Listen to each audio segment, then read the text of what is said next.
தற்போதைய அண்மை செய்தி. கேரளாவில் மீனவர்கள் வீசிய வலையில் சிக்கிய 2 ராட்சச திமிங்கல மீன்களை மீண்டும் மீனவர்கள் கடலுக்குள் அனுப்பி வைத்துள்ளனர். இது தொடர்பான அண்மை செய்தியை பார்த்து கொண்டிருக்கிறோம். இது குறித்தான கூடுதல் தகவல்களை தருவதற்காக நமது செய்தியாளர் ஹேமலதா இணைப்பில் இருக்கிறார். ஹேமலதா, வணக்கம். உங்க விரிவான தகவல்களை சொல்லுங்க. வணக்கம் ராதிகா. கேரள மாநிலம் திருவனந்தபுரம் அருகே உள்ள பள்ளித்துறை பகுதியை சேர்ந்த மீனவர் சுனில் இவர் பாத்தீங்கன்னா சக மீனவர்களுடன் படகுல இன்னைக்கு கடலுக்கு சென்று வலை வீசி மீன் பிடித்து மீண்டும் கரைக்கு திரும்பிய போது பாத்தீங்கன்னா இவருடைய வலையில 4 ராட்சத திமிங்கல சுறா வகையை சார்ந்த 4 மீன்கள் சிக்கி இருக்கு.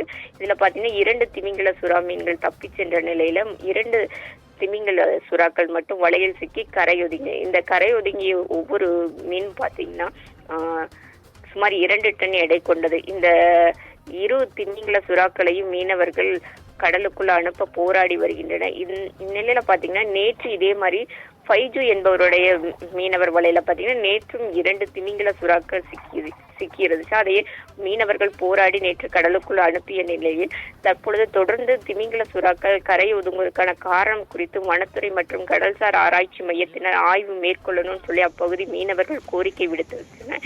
நிலையில பாத்தீங்கன்னா கரை ஒதுங்கிய இந்த திமிங்கல சுறா மீன்களை பாக்குறதுக்கு அப்பகுதியை சேர்ந்த மக்கள் ஆச்சரியத்துடன் பார்த்து செல்கின்றனர். ராதிகா, தகவல்களுக்கு நன்றி ஹேமலதா.